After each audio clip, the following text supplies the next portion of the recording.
বন্ধুরা, good morning. আশা করি তোমরা সবাই অনেক অনেক ভালো আছো, সুস্থ আছো। আমিও ভালো আছি, কিন্তু আজকে খুব একটা আমি ভালো নেই। কেন বলো তো, আবার ঠান্ডা লেগে গলাটা একদম বসে গেছে। যে ভয়েসগুলো দিচ্ছি তোমরা হয়তো বা ভালো করে শুনতেও পাবে না, কিন্তু কি করব বলো, ভিডিওগুলো সব হচ্ছে যে জমে যাচ্ছে। ওর জন্য বলি না, যেরকমই হোক ভয়েসটা দিয়ে পোস্ট করি। আর আজকে হচ্ছে বৃহস্পতিবার, আর এখন বাজে সকাল 9:30। কারণ আজকে আমি পুজোটা একটু দেরি করেই করছি, কারণ ছেলেকে দিয়ে এসে আবার আমি ঘরে এসে সব কাজকর্ম গুছিয়ে চলে গেছিলাম। আজকে আমাদের এখানে হাট বসে, তো হাটে ওই যে মাছগুলো কিনতে ছিল, আর এই পুজোরও সব কিছু টুকিটাকি কেনার ছিল, তো ওগুলো কেনার জন্য তারপরে ছেলেকে নিয়ে এসে স্নান সেরে পুজো করতে করতে দেখো 9:30 বেজে গেছে। তো কী আর করা যাবে বলো, একা হাতে করতে হলে সব কিছু। তার মধ্যে বড় ছেলেকে আবার ভাত রান্না করে দিয়েছি ওকে একটু, কারণ ও তো জানো ভাত ছাড়া অন্য কিছু খেতে একদম পছন্দ করে না।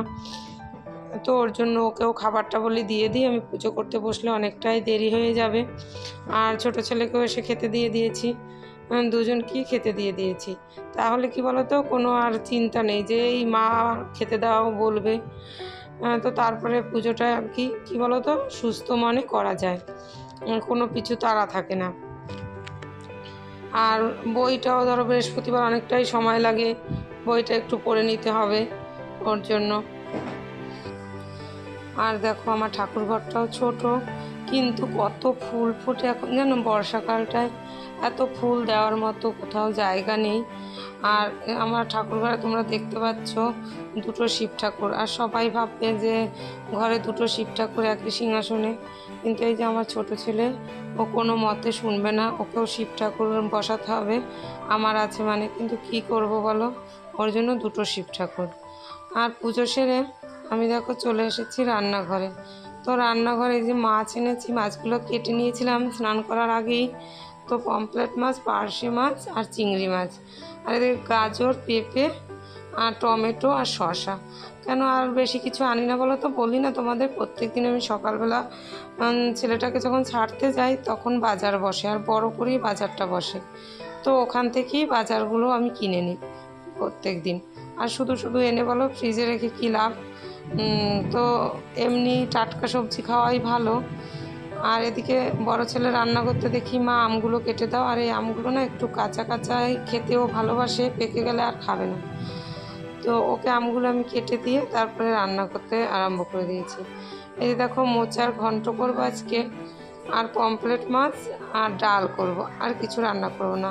তোমরা তো জানো ওর বাবা বাড়িতে থাকে না, তাহলে পরে আমাদের তিনজনের জন্য আর কোনো কিছু দরকার নেই। কারণ বড় ছেলে সবই খায়, আর ছোট ছেলে আবার এই যে তুমি মোচার ঘন্ট ওইগুলো কিছু খায় না। তো ওর জন্য বেশি কিছু রান্না করার না প্রয়োজন পড়ে না। এই মুহূর্তে যারা আমার ভিডিওটি দেখছো তারা একটি লাইক করে দিবে।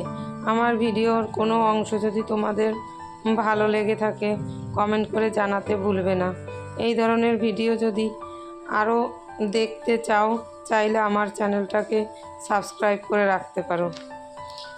তো এদিকে দেখো আমি মোচার ঘন্টের মধ্যে আদা বাটা আজকে আমার ছিল না, ওই জন্য একটু ঘষিয়ে আদাটা দিয়ে দিচ্ছি, কারণ একবারে শুধু জিরের গুঁড়ো দিয়ে অতটা ভালো লাগে না। আর এই দেখো মোচাটা সিদ্ধ করেছি বলতে একটু শুধু ভাপিয়ে নিয়েছি, ধরো 2 থেকে 3 মিনিট, তাহলে তোমার যদি তিতো ভাব থাকে বা কষ ওইটা কমে যায়। আর দেখো মোচাটা হয়ে গেছে, আমি ঘি আর গরম মশলা দিয়ে নামিয়ে নেব। আর এই কড়াইটা অনেক দিনের পুরাতন হয়ে গেছে, ওর জন্য না কড়াইটার নিচে প্রচুর পরিমাণে লেগে যায় জানো তো। আর দেখো মোচার ঘন্টটা হয়ে গেছে, আমি নামিয়ে দিয়ে আমার জামা কাপড়গুলো অনেকগুলো ছিল কাঁচা হয়ে গেছে, তো মেলতে যাব। আর এই যে মেলে দিচ্ছি, উপরে আর উঠিনি কারণ রোদটা দেখতে পাচ্ছ ভালোই আছে।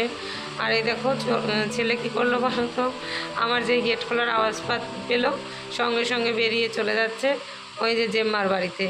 কারণ এখন একটু ফোন দেখার ইচ্ছে হয়েছে, এতক্ষণ আমি আটকে রেখেছিলাম, ও বেরোতে পারছিল না, যে আমি খুলেছি তাড়াতাড়ি, এই যে গেটটা খুলে দেখো চলে যাচ্ছে। আর ম্যাডাম আসবে তার আগেটায় অবশ্য চলে আসবে, ম্যাডাম এলে পড়তে বসে পড়বে। আর এখন বাজে ওই 11টার মতো, তাহলে আধ ঘন্টা 11:30টায় ম্যাডাম আসবে, এসে পড়তে বসবে। তো 11:30 থেকে ও 2 ঘন্টা ম্যাডাম পড়ায়, আর ওই ফাঁকে আমার রান্না করে গোটা রান্নাঘরটা গুছানো হয়ে যায়। তো জামা কাপড়গুলো উপরে মেলে দিলে কি বলো তো, অনেকক্ষণ উপরে আর উঠতে ইচ্ছা করে না, ওর জন্য উপরে যায় না। আর এই যে এদিকে দেখো পমফ্লেট মাছগুলো নুন হলুদ মাখিয়ে নিচ্ছি। আর ছোটো ছেলে যেহেতু খাবে না তরকারিটা, ওর জন্য ওটা শুধু ভাজাই রেখে দেবো। আর পাশে আমি ডালটা ফোড়ন দিয়ে নিচ্ছি। আর আজকে শুধুই ডাল করেছি, কিছুই সবজি দেওয়া হয়নি। আর ছোটো ছেলেকে কী বলো তো, যদি ডাল দিয়ে ভাতটা মাখিয়ে আমি খাইয়ে দিই তাহলেই খায়, আর তাছাড়া একদম ডালও খায় না, কোনো সবজি খায় না। বলে একটু তো সবজি ডাল খেতেই হবে। আর মাছগুলো এদিকে দেখো ভাজা হয়ে গেছে, এবারে বসিয়ে দেবো। একদম প্লেনভাবেই করব, শুধু সর্ষে আর পোস্ত বাটা দিয়ে, বেশি কিছু দেবো না। এ দেখো সর্ষে পোস্তটা আমি বেটে নেব, আর পেঁয়াজ টমেটো দিয়ে কষিয়ে করে নেব। আর জানো তো, আগে আমি পমফ্লেট মাছ একদম করতে পারতাম না, এখন একটু দেখে দেখে যে ওর বাবার থেকে দেখে শিখে শিখে এখন আমি করতে পারি। তো এই যে পেঁয়াজটা দেখো ভাজা হয়ে গেছে লাল লাল করে, এরপরে আমি দিয়ে দেব টমেটো আর কাঁচা লঙ্কা। আর আমার সব রান্নাগুলোই কাঁচা লঙ্কা দিয়ে হয়, কারণ এত সমস্যা আমাদের। তার মধ্যে এই যে ছোটো ছেলে ঝাল খায় না, আর ও যদি ওটা খাবে না। আর এর মধ্যে আমি হলুদ গুঁড়ো, নুন আর লঙ্কার গুঁড়ো একটু সামান্য দিয়েছি, নাহলে একদম কালার আসে না। আর কাশ্মীরি লঙ্কার গুঁড়ো জানো তো আমার একদম খেতে ভালো লাগে না, আর গন্ধটাও কেমন লাগে। আমি ওর জন্য যতটুকু দিই এমনি গুঁড়ো লঙ্কা দিয়েই তরকারিটা বানাই। আর এই মশলা দেখো কষানো হয়ে গেছে, তো এবার একটু জল দিয়ে ফুটতে দেবো ঢাকা দিয়ে, তারপরে মাছগুলো দিয়ে নামিয়ে দেবো। এরকম কিছুই না, পমফ্লেট মাছ নরম তো। আর দেখো আমি দুটোই মাছ বানিয়েছি, কেন বলো তো, কারণ আমাদের রাত্রে যদি মাছ বানাইও কেউ খাবে না, দুই ছেলের কেউ খাবে না, আর আমাকেও রাত্রে ভালো লাগে না। তো রাতের বেলায় আমাদের ডিম করতেই হয়, আর আলাদা সবজিও করতে হয়। তো ভাতটা করতে হয় না, ভাতটা একবার আমি দুপুরেই করে নিই।